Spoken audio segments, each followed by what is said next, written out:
પરિવારની અંદર કલહ કજીયો કંકાસ હોય ને, ગમે એટલા રૂપિયા હોય પણ જીવતે જીવત માણસને નરકની યાતના જેવા અનુભવ એ પરિવારની અંદર થાય. માટે તમારા પરિવારને સ્વર્ગની સમાન બનાવવું હોય ને તો અહીંયા કને સંતો આપણને કીર્તનના માધ્યમથી અદ્ભુત ઉપદેશ આપે, રીત શીખવાડે કે જો તમે તમારા ઘરને સ્વર્ગની સમાન બનાવવા ઈચ્છતા હોય ને તો આવી આવી બાબતો તમે તમારા જીવનની અંદર ઉતારજો. પ્રેમ ત્યાગની કબીજા સાથે સંપીને રહેવા તે ઘર સુખી પરિવાર થાય. પ્રેમ ત્યાગની એકબીજા સાથે સંપીને રહેવા તે ઘર સુખી પરિવાર થાય. તે ઘર સુખી પરિવાર થાય. મોટાએ તો ખમીને રહેવું, નાનાએ તો નમી દેવું. મોટાએ તો ખમીને રહેવું,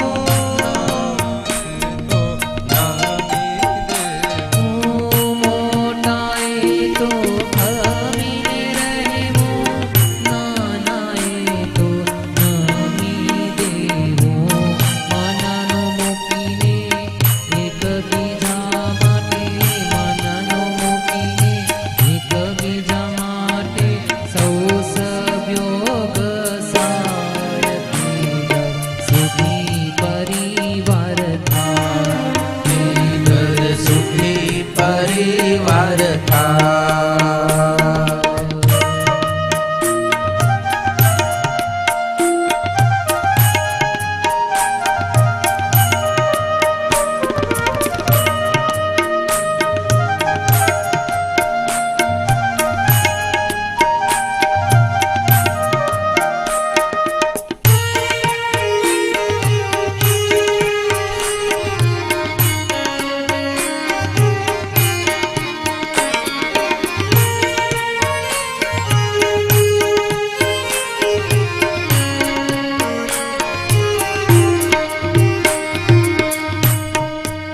જો તમારા પરિવારને સુખી પરિવાર બનાવવો હોય, ઘરની અંદર સ્વર્ગ જેવું વાતાવરણ ખડું કરવું હોય ને તો ચાર એના ઉપાય છે.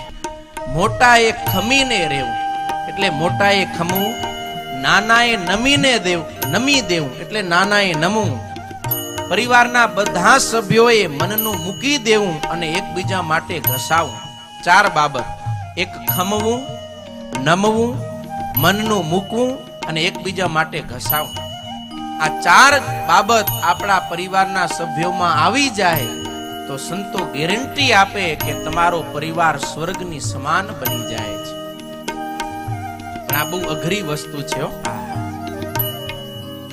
ખમસ ખાઈ લેવી, નાનાથી નાની મોટી કઈ ભૂલ કદાચ થાય તો વડીલ અકળાઈ ન જાય, ઉતાવળા ન થઈ જાય, પ્રેમથી થોડુંક સહન કરીને એને વિવેકપૂર્વક પ્રેમથી સમજાવો, એને કેવું, બહુ થાય તો થોડુંક વઢીને કેવું.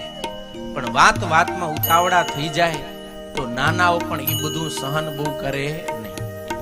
અને નાનાને ક્યારેક વડીલો છે એ વઢીને કંઈક કહે તો એને સહન કરવું. આમ જો અરસપરસ વિરોધાભાસ જેવું લાગે ને, એક બાજુ કે મોટાને ખમવું, નાનાને કઈ વઢવું નહીં, પણ એ મોટાના એંગલ થી જોવાનો છે. હવે નાનાની વાત આવે ને ત્યારે મોટા ભલે આપણને વઢે, આપણને મારે, આપણું તાડન કરે, ગમે એમ થાય ને તો એ નાનાએ વિચાર કરવાનો કે હું નાનો છું, એ મારા વડીલ છે, મારા માટે એમણે કેટલું બધું કર્યું છે અત્યાર સુધી, અને ઈ મને નહીં વઢે તો કોણ વઢશે, ઈ મને નહીં કહે તો બીજા કોણ કહેશે.